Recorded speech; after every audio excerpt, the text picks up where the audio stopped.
3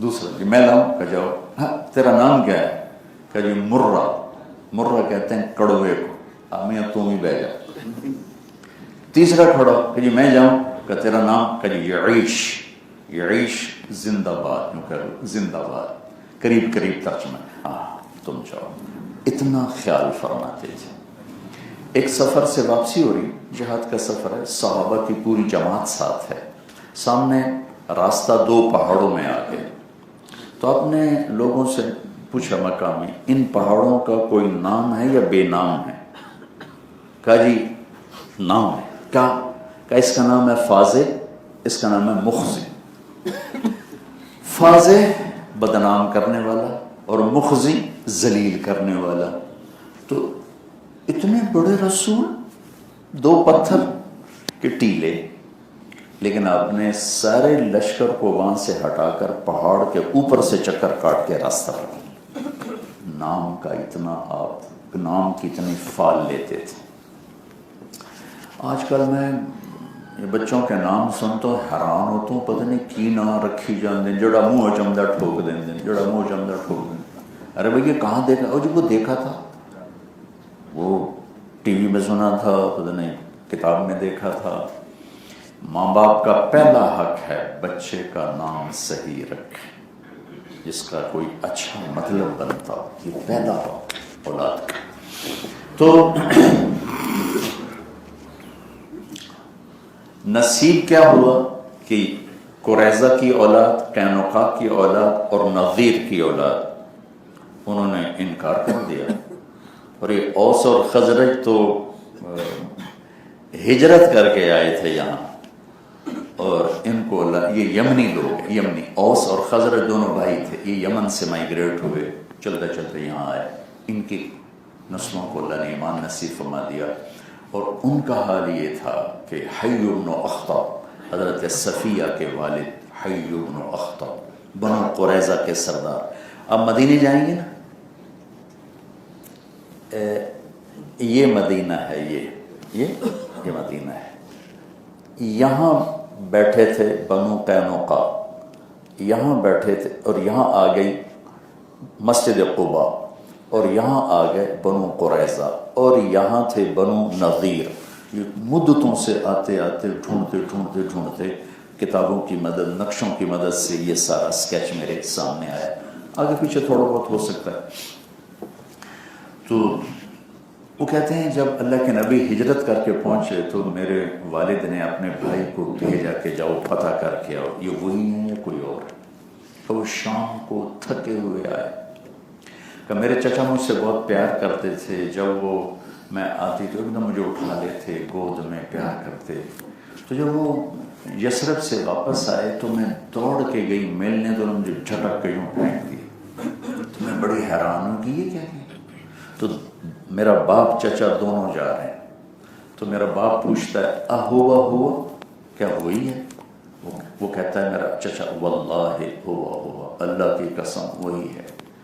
تو میرا باپ کہتا ہے پھر کیا کرنا ہے؟ کہ مرتے دم تک نہیں ماننا, مرتے دم تک نہیں ماننا. عداوتہ ما بقیت. ان کا نصیب ہرا. یہ 6 نوجوان کلمہ پڑھ گئے. بھائی اگلے سال آئیں گے. اگلے سال 12 آئے, 5 ان میں سے اور 7 اس کے علاوہ, اور بیعت ہوئی یہاں منا میں. اس سے اگلے سال 72 آئے. ہم یہاں سے رمی کرنے جا رہے تھے, جو پل پہ چڑھے ہوں گے, پتہ نہیں ان کی نظر پڑی کہ نہیں, دائیں طرف ایک پرانی سی چھوٹی سی ایک عمارت کھڑی تھی, ویسے کنگرے بنے ہوئے تھے, جس کو کسی کی نظر پڑی اس پر. یہ وہ جگہ ہے جہاں 72 آدمیوں نے اللہ کے نبی کے ہاتھ پر بیعت فرمائی. یہ پہلے بالکل پہاڑوں میں گھری ہوئی تھی. تو موجودہ حکومت کو اللہ جزائے خیر دے, انہوں نے حجاج کی سہولت کے لیے بڑے بڑے پہاڑ یہاں سے ہٹ, یہ سارے پہاڑ ہی پہاڑ تھے جیسے صاف کر, اور وہ جگہ کھل کے سامنے آ گئی. یہاں 70 مرد 2 عورتیں, ام منی ام عمارہ, اور 70